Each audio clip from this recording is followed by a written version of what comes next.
Good morning, everyone. Today we thank again Mr. Noah Barth for sending us this background picture. According to his email, this is from the movie The Zookeeper, and I'm sorry, I have no idea. I do not know the movie, but thank you for sending it. I hope you keep, all of you will keep sending things that you like. I'll be more than happy to place them as the background for those lectures. Let me share my screen with you so we can start. We'll complete the discussion today about the democratic peace theory and talk about democracies in the context of war and peace overall. Just a quick reminder that your third survey task is due tonight at midnight.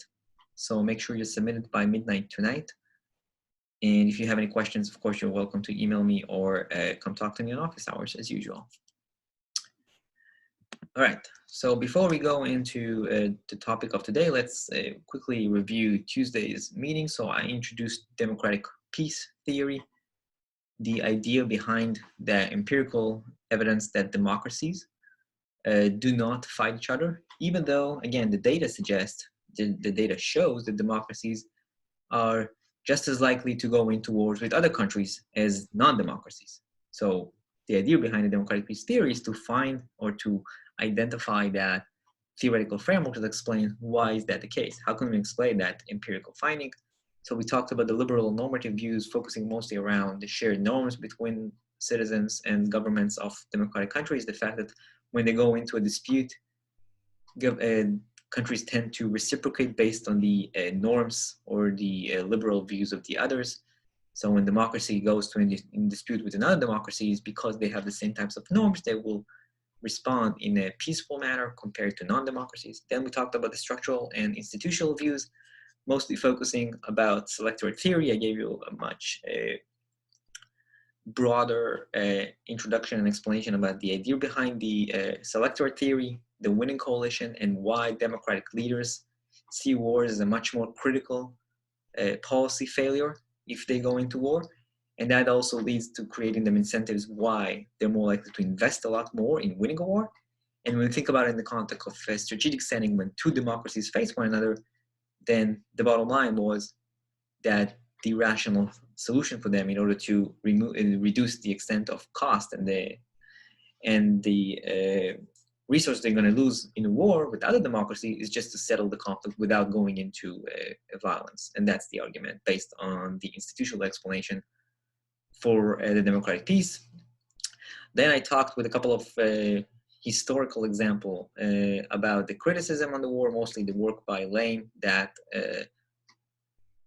offers the argument that realism provides a better explanation to a lot of those historical cases. We talked about the Trent Affair during the American Civil War with the British, and then the crisis in Germany and France, in Central Europe in the early 1920s. The bottom line of those criticism was that in all those cases, public was actually in favor of going into conflict, and still conflict did not emerge. And according to Lane's argument, it was mostly due to realistic incentives and strategic concerns, and that's what we had. So that's what I had. The bottom line of the end of this criticism, which leads me to the discussion today, is the question: so does the public opinion in a democratic setting, when it comes to democracies overall and the democratic peace theory, does the public opinion actually matters? So first of all, if you have questions about Tuesday's topics, you're more than welcome to email me as always. And let's start talk about our topic for today. So I talked a lot about democratic peace, how it relates to the idea of public opinion as a constraining factor and leads to this behavior. And now I want to talk about testing those questions in terms of, does the public in democracies actually have lower support for fighting other democracies? Why should we care about the public in this context? I talked about the mechanism of accountability for democratic leaders, right? Democratic leaders have to, on some level, appease their voters, otherwise they might just not survive in office. So since democratic leaders are beholden to voters and to members of the public, and if those members of the public are opposing to wars with some countries because of the cost of those policies, then leaders should follow. So if public members are averse to fighting another democracy, then this logic above regarding democratic peace makes sense. Leaders are less likely to engage in conflicts against other democracies, right? So that's the idea of why do we have to think about the public in this context. And now for the question, how do we actually test that? It's a lot of theory, which is very interesting, but we actually want to test it and see if that is true. So one way to do that, we can just ask the public.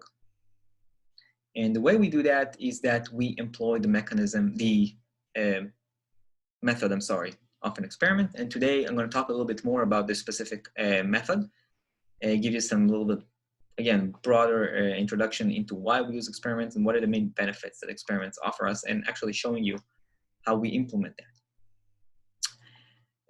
So we're going to start talking about experiments, the public opinion, and the democratic peace with one of the earliest studies that explore public opinion in the context of democratic peace. It was written by one former member of the department here in Texas A&M and one current member.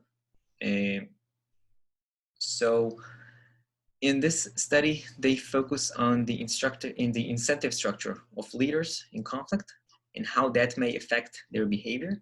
They rely on research from psychology and the concept of avoidance behavior to suggest that when we explore the choices that leaders make, we can not necessarily just focus on the cost of those choices. We can maybe explain those choices based on the fact that those choices have no positive reward. So maybe leaders are refraining from some kind of action, so they decide not to engage in conflict for our discussion because they have no positive rewards from that conflict. Not necessarily because there's going to be some cost about it. That's the idea behind that. They're testing this idea in the context of fighting democracies and non-democracies, and a cost-benefit analysis of whether there are positive rewards from those kinds of fighting. In terms of providing an explanation as to why leaders will go to war, or why leaders use force, they use the diversionary theory of war, which is a very famous theory in international relations. The idea behind the diversionary theory is that different problems in the domestic arena, that can be political problems that leaders face due to low public support, that can be economic crisis, that can be social problems, whatever those domestic problems are, they present incentives for leaders to enhance any kind of threats from external actors and use those external threats to enact violent actions that in turn is going to trigger the already mentioned rally effect, right? So there's a lot of concern, there's a lot of problems for us here in the country. Let's take this as an example, but the leader is going to actually emphasize the threat from other countries, and that's going to rally the public around this external threat and increase the support for the leader. And that's going to also provide support for the use of force. That's the idea behind the argument of calling it the diversionary theory of war, because by enhancing the external threat, the leader is able to divert the public attentions from the domestic problems. There's also the idea of electoral incentives. Again, that fits into the thinking about political problems. So closer to elections, leaders who face severe political problems may find it useful to divert the public attentions from the low extent of support for that leaders who are about to go into elections in a few months away by initiating an external conflict. So that's going to actually, again, rally the public around the leader and increase the support as he or she gets closer to elections. That's the two ideas behind the diversionary theory. The research is very vast on that specific framework, and the evidence, the empirical evidence, is at best mixed and doesn't necessarily show that leaders engage in initiating conflict just to compensate for those kinds of domestic problems. There's some evidence to support that, a little bit older evidence to support that. Newer studies are not as convinced by those arguments, but that's the way that this literature stands right now. For our argument, for our purpose in this case, the argument is that if we think that the public in a democracy are likely to reject fighting other democracies, then the implementation of a policy of war against another democracy should be viewed as a failure of policy. And that creates incentives for leaders to not engage in such conflict, right? That's the idea behind that. first, that's really the first discussion I'm going to have about why do we use experiments. They explain that a little bit more. It provides them a benefit in control in terms of sorry, in terms of controlling the main causal factor that they offer in this specific theory, and that's for our purposes again is the regime type. They're able to control the type of regime that is we test in this study. And how does the type of regime, whether it's a democracy or a non-democracy, how would that affect the choices of the respondent to the experiment? What they find overall is that across multiple samples, there's lower level of support for using force when the rival is a democracy. The extent of support when the rival was democracy was between 30 and 40% lower for the use of force in this case. In addition, they also measured how is the use of force against a democracy or against non-democracies viewed. And again, when the use of force was implemented against a democracy, it was more likely to be viewed as a failure of policy. So again, this is empirical evidence that provides support for the argument. And this is one of the first studies that actually went to the public and measured those kinds of theoretical concepts related to democratic peace, showing that the public does object to fighting other democracies.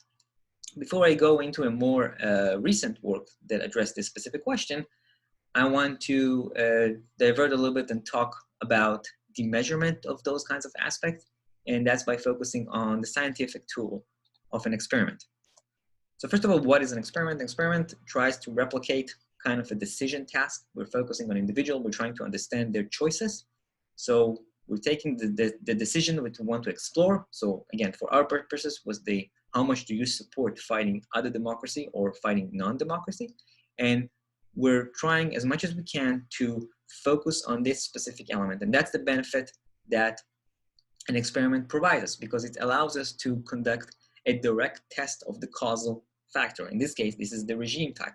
We can not focus on all the other factors that we can control for all the other factors that may affect the support or not support for fighting other democracies, and only measure or specifically measure the causal effect that the regime type has on that choice.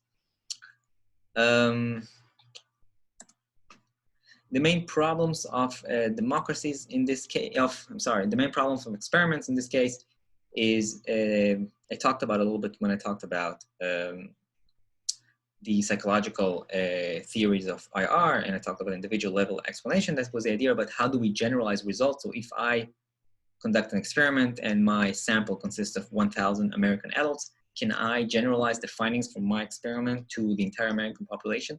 If I'm doing an experiment on democratic peace and I'm using 1,000 of American citizens, can I generalize the result from those 1,000 Americans to the entire population of democratic countries, the United States and Germany, Australia, all the democratic countries in the world? That's one of the problems. One thing that we do to address that is that we replicate the design, which means we take the same type of experiment and we run it on multiple samples. And by increasing the number of respondents, we can be a little bit more confident in our results. If you find the same consistent result across multiple samples, we'll be a little bit more confident that what we propose is the same. And for example, again, coming back for the Geva and Mintz paper, they run their experiment on 3 different samples, American students and members of the American public, as well as Israeli students. And they found consistent result across those 3 samples. So they were a little bit more confident in their argument regarding the effects of, again, regime-type democracies. So I want to talk now about your opinion. Almost a month ago, you filled this survey task 2, and what you did in this task was answering a survey experiment on conflict that involves the American interest. I presented you with a scenario about a country that developed nuclear weapons, and you were asked to state your opinion about a decision to attack based on different information about that country. And that was actually a replication. What you did in this survey, I designed this replication, which is not exactly the same as this study by Thomson Wicks, which we're going to talk about also a little bit in a few minutes, but it was pretty much the same. And I wanted to show you that so I can also show you exactly this idea behind the advantage of an experiment as a tool to measure a causal effect, and answering this question that you have here: how do we control for the regime type? The idea behind testing the democratic peace with the public is whether our opinion will be different when the adversary is a democracy or non-democracy, right? And the experiment is supposed to provide us with the benefit of directly measuring this factor. So how do we actually do that? Now, this is the scenario. Some of you have read that scenario. Some of you have read that scenario. And if you see those two different bits of information, you can see that everything is the same. So in both cases, the country has high levels of trade with the US. In both cases, the country, in this case, it was in our scenario, the rival country, refused all requests to stop its nuclear. The only difference between those two scenarios, that in one case, it's a democracy. In the other case, it's not a democracy. So if I'm taking one scenario and giving it to half of my response, in this case, about 30 of you read this one. And in the other, and again, 30 of you have read this one. And then I see differences in the extent of support for using force against that country, because everything else is the same and the only difference is the regime type. I can more confidently infer from that analysis that the reasons that your opinion is different is mostly because the regime type of that rival is different, right? That's the idea behind the direct testing of a causal factor, because we're able to provide similar circumstances or similar conditions, which is exactly what you see here: the trade, the non-nuclear military forces. This is all the same for both of those scenarios, which it's not that somebody read both of them. Some of you have read that, and some of you have read that. None of you read both. So that allows me to compare those groups, the group that read about democracy and the group that did not, that read about a non-democracy, and then estimate the effects of the regime. So I'm sure you're very intrigued about to know how did you do. So this is your results, and I'm sure you'll be happy to learn that you are fitting with the profile of citizen in a democratic country. You had two decision tasks in your survey. First, it gives you information about the rival country and trade relations with the US, and then it asks you about how do you oppose or support the strike. And then there was another scenario that described that, gave you information about the regime of the rival, and then talked about ally or not. But here I'm focusing only on the regime type, just as I told you with this example that I showed you in the previous slide. And as you can see, when the rival or the country that was developing those nuclear weapons, if you remember the scenario, when it was not a democracy, then there is a higher proportion of respondents that favored an attack against this country. And when the rival was a democracy, it was exactly the opposite. The numbers are not exactly the same. And because the sample, about 60 people that answered the survey, those differences are not that big, and they're on the verge of being actually statistically significant, but that's not the point. I'm just trying to show you that the mechanism here work, because similar here, when it was a democracy, there's a lot more people that opposed an attack against that country compared to when it was not a democracy. Right, so as you can see, the regime type matters here. It works for your sample. It worked for the GEVA and MIDS samples. And we're going to talk about it in a second. You'll see it's working in other samples as well. Just to get you a sense that it's not just the importance of the regime type matter. So I also broke down your responses based on the different level of trade. So again, about half of you read about that this rival country has trade relations with the US. The other half did not. Read that there is no trade relations with the US. And then you were asked again, how much do you support or oppose the attack? And as you can see here, there's not much difference. There's actually higher proportion of respondents that favored an attack, regardless if the trade relations were high or low. So unlike the regime type, when there was the exact opposite, once we went from non-democracy to democracy, the results were opposite. In this case, it's the same. So the trade factor in this case did not have the effect on the extent of support for a military or use of force against that country. So that was the idea behind the experiment in this case, and that's the benefit that experiments offers. It allows us to show a lot more directly by controlling for a lot of other factors. Okay, by controlling for a lot of other factors and just focusing on this specific factor, which is the regime type, showing that there is a difference in the opinions that those that read about democracy and those that read about non-democracy. Okay, so your survey was good, was great. And what you did was, again, as I said, a replication of a study by Thoms and Wicks. They embedded their experiment within public surveys in the United States and in the UK. They added a little bit more explanations about why the public matters in this context. I talked about the voting, right? Because we vote politicians, presidents, prime ministers in and out of office, so it matters. They also mentioned the fact that public also votes for other representatives, and that may also affect the extent of who controls the Senate, who controls the House, who controls the Congress, again, in the context of the United States, and that may have an effect on control on the budget, and that may have limitations on the conduct of war.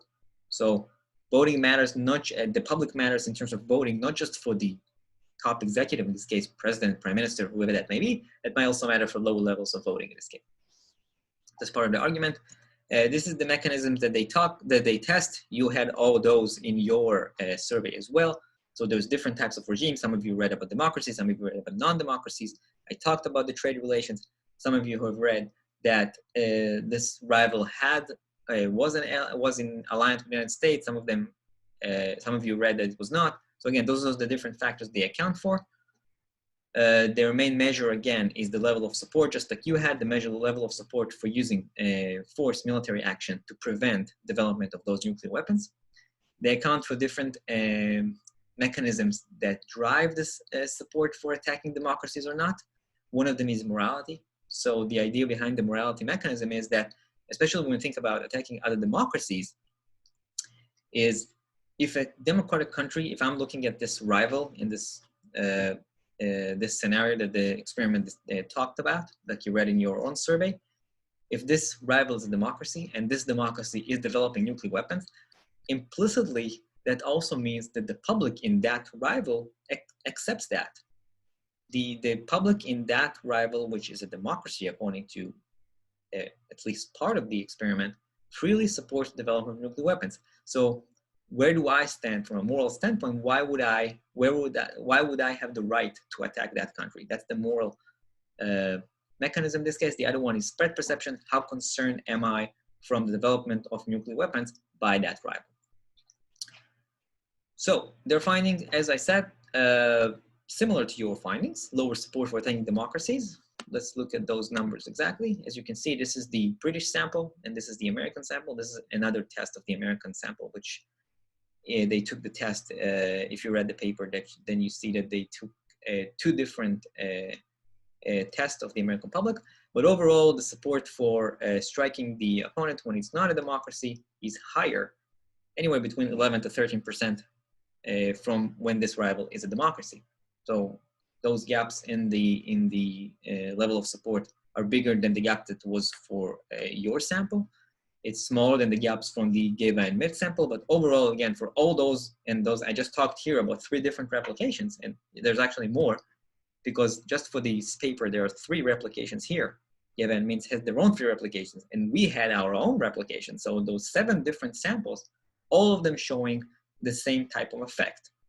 The strength of the effect is different. Here it's 11%, for us it was about 4%, for Myth and Geva it was about 30%.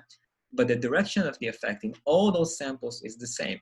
There's a lot lower support for striking or using force against democracies versus non-democracies, which provides, again, more confidence for us to argue that the logic behind the democratic peace theory makes sense. So I talked about the different mechanisms, and here what you have here is the effect of the threat perception.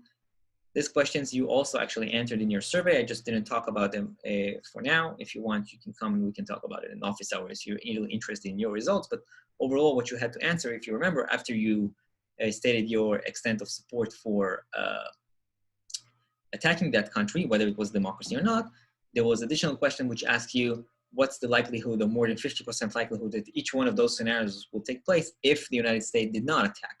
So again, how does the threat perception matter here? 75% of respondents for the Thomson-Wicks paper said that if the United States did not attack, then that country would build a nuclear weapon if it's an autocracy. If it's a democracy, it's lower. Now, it's only 3%, so you say it's not that much. But how do we look at the next scenario here?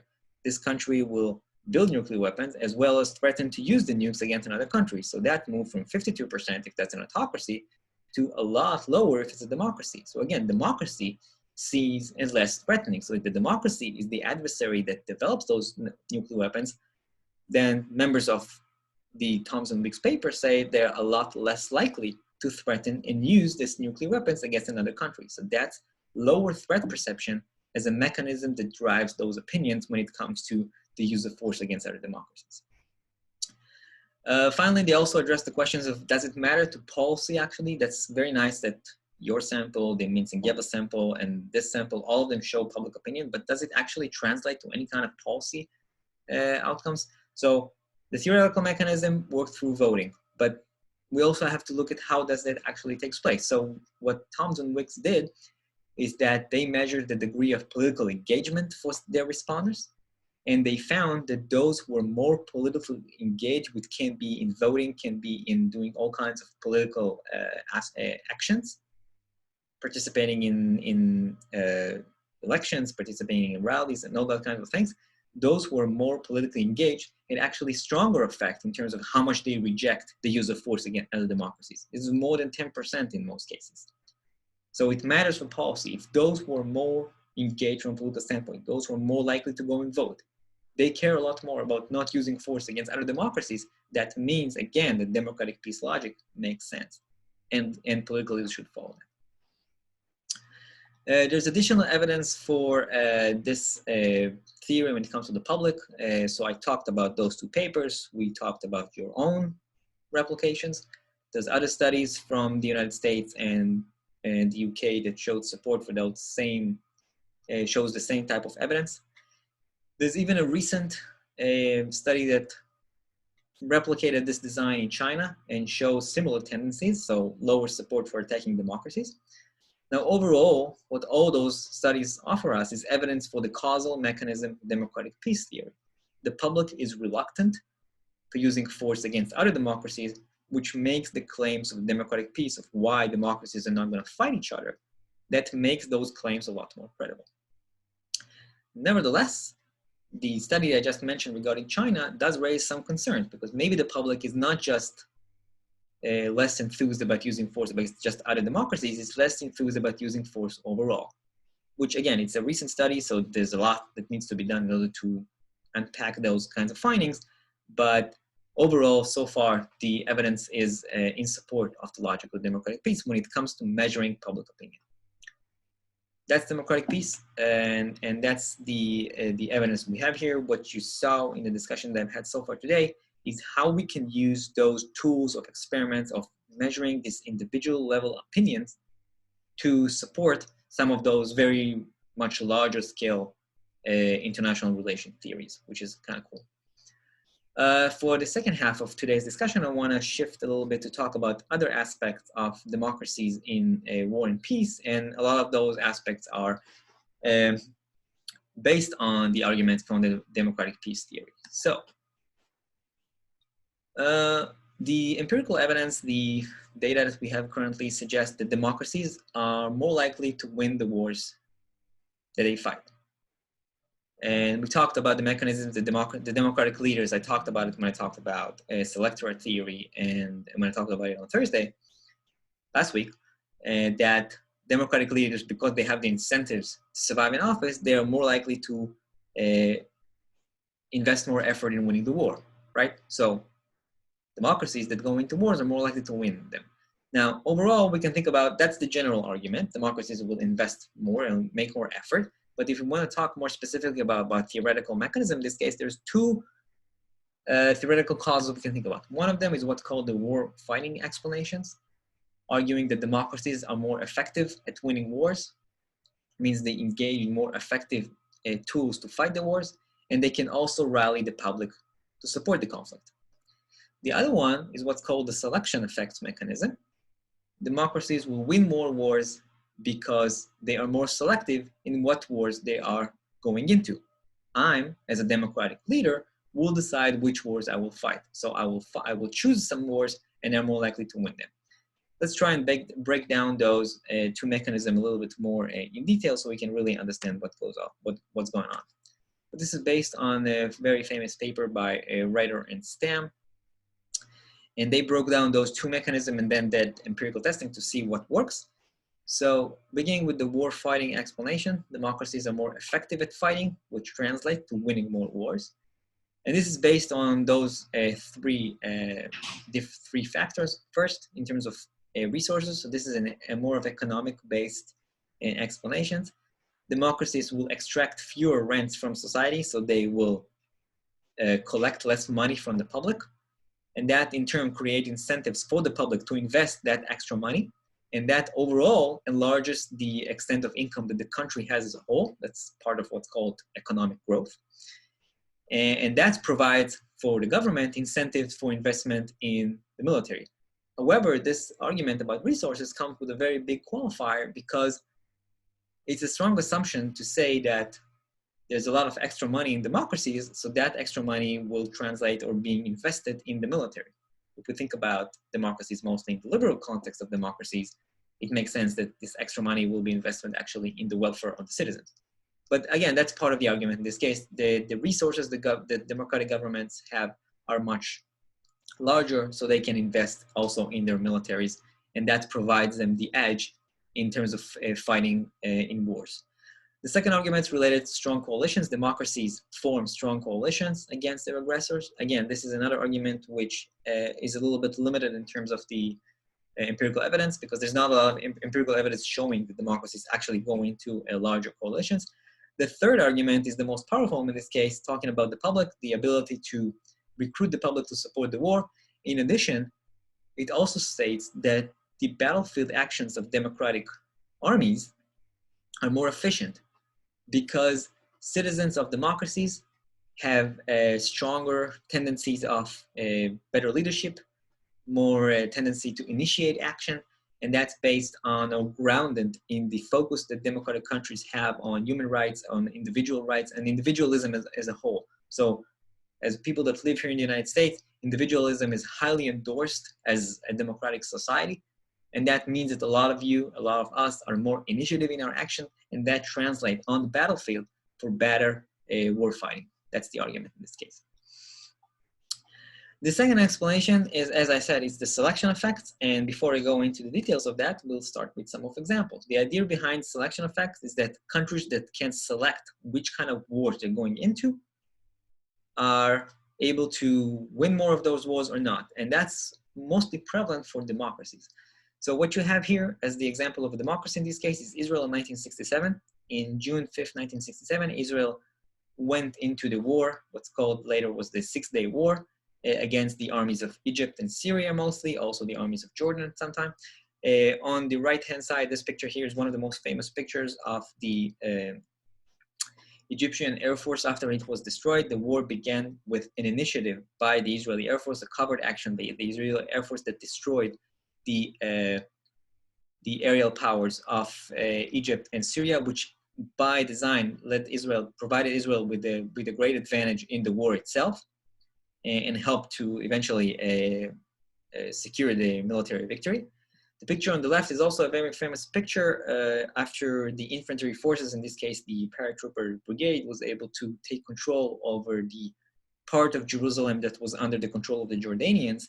And this picture was taken next to the Wailing Wall, which is a very important place for the Jewish tradition and religion. Israelis were unable to visit that place since Israel was established in 1948, because it was under Jordanian control, and it was Israel established control of that area in 1967, and this is a very famous picture taken right a few minutes after the soldiers were able to get control of that area. So anyway, those are just some of the more famous photographs from that war. The idea behind this example is that Israel took the initiative, selected to go into that war, and actually won eventually. And Israel is a democracy, as we all know. On the other hand, we have our friend here, Mr. Saddam Hussein, the former dictator of Iraq, who established his control over Iraq in the late 1970s. And pretty early in his regime, he went to war with Iran. The motivation was mostly strategic and displays of power in that area of the Middle East. The war lasted for almost a decade, ended with an enormous amount of casualties, civilian and military, for both sides.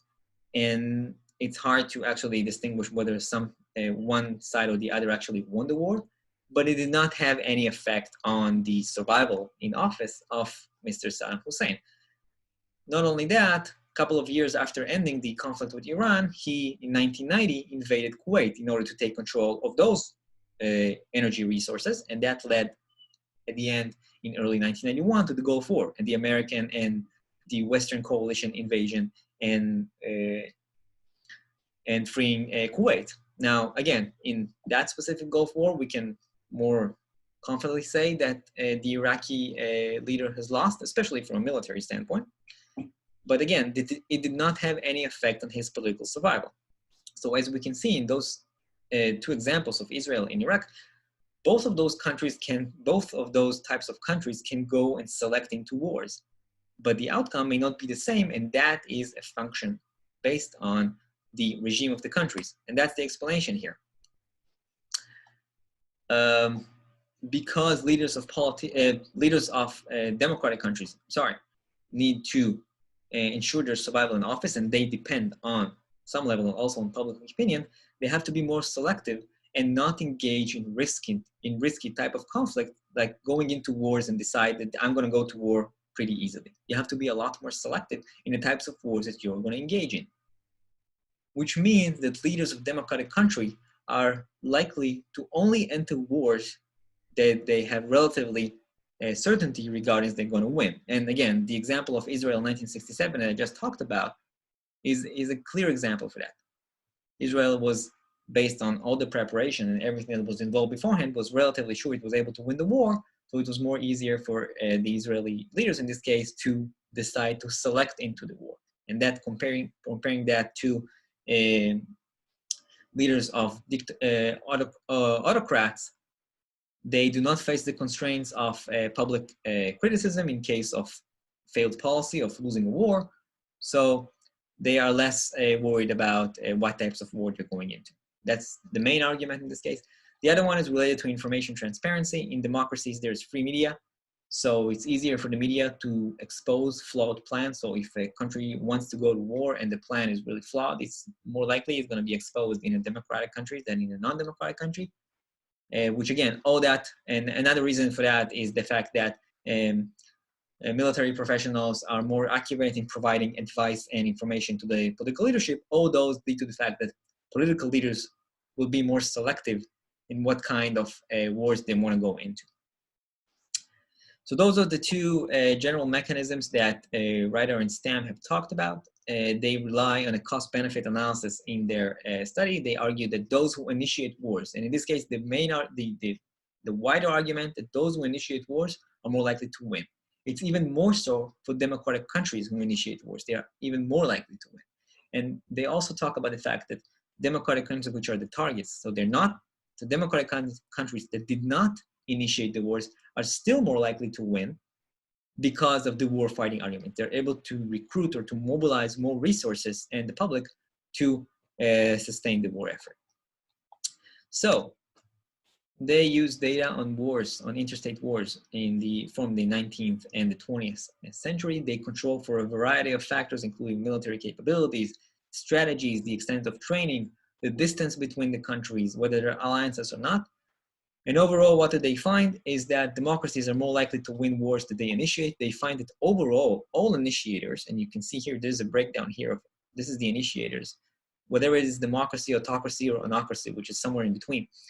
When they initiate the war, they're more likely to win the war. But for democracies, look at the ratio here. Out of 15 wars that democracies have initiated, they lost only one, according to the data. So the advantage democracies has in this case is a lot stronger.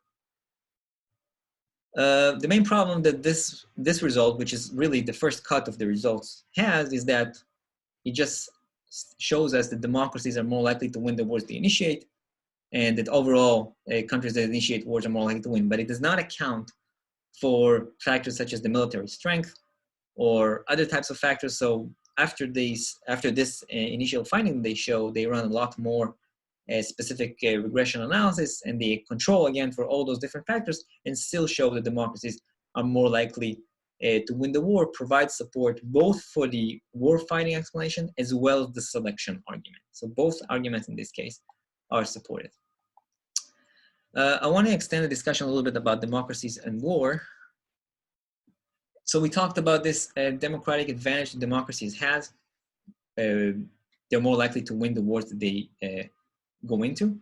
And I just talked about the different explanations to why. However, there's another point we have to think about here. When we think about public opinion, especially in democracies, citizens in democratic countries will have a lot lower tolerance when it comes to accepting the cost of long wars, especially in terms of casualties, but also in terms of economic or financial costs. And the example in this case, the easiest example to think about here in the context of the United States is, of course, Vietnam. Regardless of whether those arguments about the public were correct or not, and that's not the point here, there were concerns about, of course, the casualties of war, the human cost of war, the economic and financial cost of the war, the social implications of the war, which members of the American public are more likely to join the war or not. All those were concerns that came pretty early in the war to oppose the idea of engaging in such a long war. And that's more likely in a democracy or not, which makes the question about time as much more important. It means that democracies also have to think about the question of time when it comes to what is the most efficient duration of war for democracies. They're still more likely to win and still, and again, be able to collect all the benefits. So this is a study by Bennett and Stam. They focus on the duration questions. They propose a model that accounts for time-dependent effects of democracies and account for the duration of the war as well as the outcome. The main argument that they offer is that it's true that democracies have that democratic advantage, but democratic advantage has what can be termed at some level as an expiration date. As wars or disputes tend to persist, the number of the extent of cost from the war, financial, in the human war, whatever the cost is, tend to grow. And that leads to a shift in public opinion on the war and increases the opposition to those rising costs.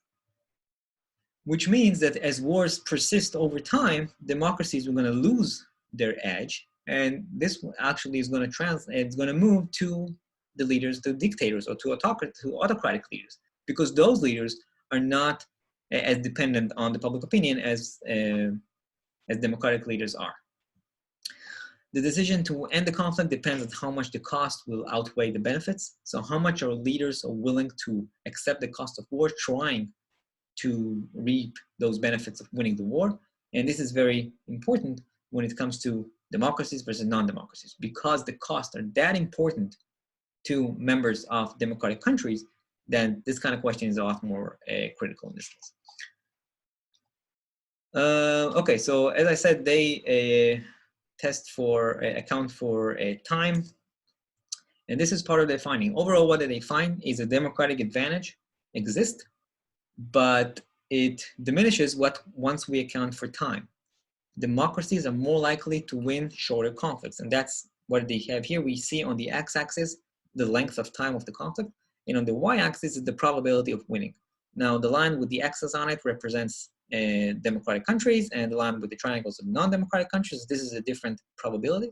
And as you can see, for shorter conflict, anyway until somewhere between 10 and 20 months, the probability that democracy is going to win is higher. For the very short duration of the conflict, this is a lot higher. But as those conflicts persist, and in this case, the data suggests it's about 18 months of fighting, the advantage will actually shift to the non-democracies, which shows exactly that here. That's what their data shows, and that's the important about the duration. So the efficient, if you want to call that efficient duration of war for democracies to win, get all the benefits of winning the war and minimize the cost, is somewhere around 10 to 15 months, according to their data. Now, if we want to take a more for a real world example for that and talk about it, we can go back to Vietnam. And first, let's look at this data about a shift in public opinion on the war in Vietnam over time. We can see that this, remember I talked about the rally effect. So early on in the war, the rally effect, high degrees of support from the American public for the conflict in Vietnam. But this started to go down pretty fast.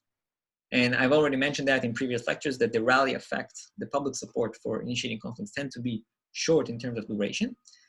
And you can see that there's a gradual increase in the opposition of the American public to the war. It begins at some point in 1966, and it reaches an apex in early 1968 with the Tet Offensive, which is viewed as an inflection point in the war at that time. And that shows us just evidence about how, as wars persist over time, and here we have 6 years worth of data in this case, how public opinion shifts and how that may affect the conduct of war. Also in their own study that I just talked about, the Bennett and Stam one, they suggested by the early 1970s, it was pretty clear that from a military standpoint, the United States, under the circumstances at that time, was unable to win the war. At the same time, the United States was also unable, if you want to call it that way, it cannot really lose the war because from a military standpoint, it had a lot more resources, a lot more powerful than the North Vietnamese. So by 1973, according to their argument, the war came to some kind of a draw.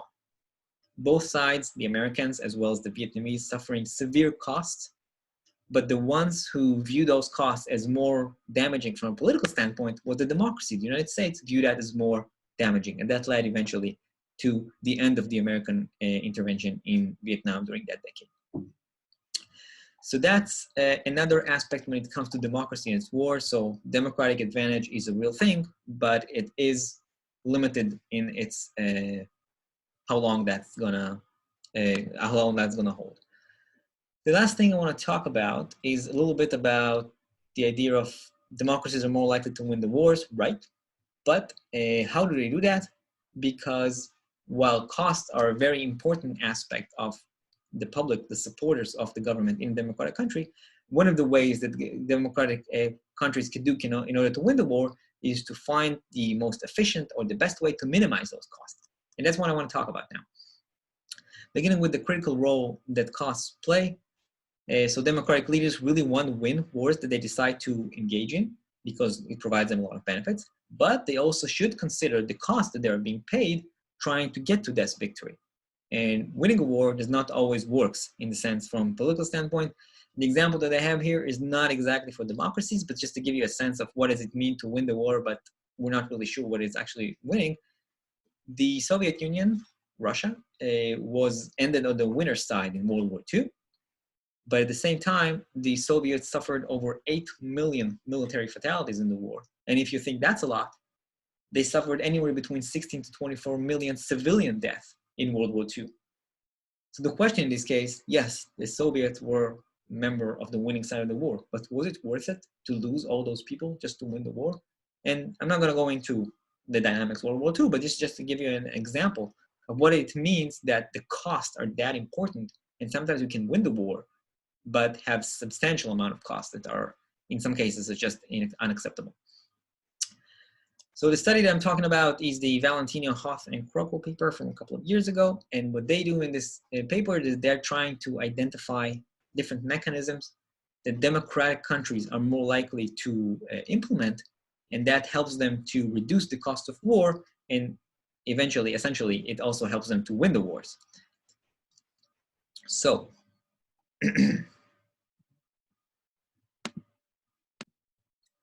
the first mechanism to talk about is what's called the mobilizing of resources. So I talked about a little bit when I talked about the Ryder and Stam paper. Democracies are able to invest more resources in wars, especially after wars has already begun. It may be that democracies are less likely to decide to go into the war, but once war has already begun, democracies will invest a lot more resources, right? We talked about it when I talked about it on last Thursday, the idea that because democratic leaders has to ensure that they win the war so they can get the benefits of winning the war and not lose their position in office, that they're more likely to invest. And it's not just democratic leaders, it's also the public. The public is very aware of the costs of war. So the public will prefer, if there's already a war, let's invest all we can in that war so we can finish it as soon as possible. And that's part of the rally effect. So that's one mechanism. The other one is it's called casualty reducing strategies. Non-democratic leaders can implement strategies which usually involve high number of costs, like guerrilla warfare or attrition warfare, because even if there's a high human cost for those kinds of leaders, they're not likely to pay from a political standpoint. Democracies are a lot more sensitive to human costs, so the leaders of those democracies either have to settle relatively early, or they have to engage in different tactics. They're going to reduce that number of casualties as much as possible. So one tactic to engage is more of mobile forces when you go into war, and others is a lot of those technological innovations over the last 10 or 15 years, like drone warfare and all that. That depends on many other factors, such as having the right skills and education level, but also it based on those basic incentives that when democracies go to war, they want to minimize the amount of cost that they have to accumulate. The third argument here is related to distance. Democracies fight on distant land, which reduces the amount of civilian casualties. So that's one way to avoid from high cost. And lastly, democracies fight within coalitions of strong states, which on the one hand allows to enhance the capabilities of the members of that coalition, and at the same time it also allows to spread the cost among the members. So again, reducing the cost, we're thinking about it mostly in the context of human cost, but it can be also financial and economic costs. And by sharing the cost with other countries, you're reducing your own cost from the conflict. Okay, before I go into the results and the implications of that study, I'll stop for today's attendance word, and that's going to be the word eyes. Eyes is the word of attendance for today. So what did they do? Now I can show you. They collect data on war fatalities, accounting for military and civilian casualties differently, and they want to estimate how those different factors, how those different mechanisms will shape the outcomes. How those four different mechanisms will affect the extent of casualties or fatalities from war. In the second phase of the analysis, they also test for the relationship between these different strategies and the type of regime that implements them. So overall, what they find is that, first of all, from a more general perspective, the outcomes of the conflict are weakly correlated with the data regarding the fatalities. So just like the example I gave you about the Soviet Union, you can win the war, but you have a high number of fatalities. So costs and outcomes are not the same. They find evidence that supports all four mechanisms in terms of engaging in those types of strategies reduces the number of war fatalities, both military and civilians. And then I said the important part for our discussion here is how does the regime type matter here? And they're able to show that democracies are more likely to engage or to take advantage of those types of strategies, which allow them to minimize or reduce the number of costs they have in war, helps them to also win the war. So what you have here in this is one of the tables from the paper that shows the difference in each one of those parts of those mechanisms, those strategies, and how that's going to change when the regime which implements those changes are autocracy and then a democracy. So the extent of military capabilities increases by over 35% when the country that implements those investment in military capabilities is a democracy instead of an autocracy. So it's 35% more for democracies. It's 80% more in terms of coalition capabilities for democracies compared to autocracies. And the tendency to implement attrition or guerrilla strategy is between 23 in this case and 40% lower for democracies. All those implicate that democracies engage in those kinds of mechanisms which reduce the extent of cost in war, which by extensions also affect their probability of winning. So this is the finding we have here, and that provides a lot of strong or a lot of evidence to the argument we talked earlier. I talked about this war fighting explanation that a writer in STEM talked about. Why do democracies win wars? Because they're able to engage in those better investment of resources or better selection of strategies. So they will reduce the casualties. They're more likely to win the war eventually. It also relates, of course, to the duration and the other aspects. I just want to remind you that the other explanation is still exists there and is still a very powerful one. The selection effect argument. Democracies are still able to select the wars they're going to go into. And if I can choose who I'm going to fight and when I'm going to fight, then I already have a built-in advantage from the beginning. All right, so that's Democracies, War and Peace. There's a few more papers here. If you are interested in reading, you're more than welcome to find them and go over them. If you want to talk about them, we can talk about them as well. Final reminder again that tonight at midnight is the deadline for submitting the third survey task. Make sure that you do that. If you have any questions, then of course you are more than welcome to reach out, and I will see you next week. Have a nice weekend, everyone.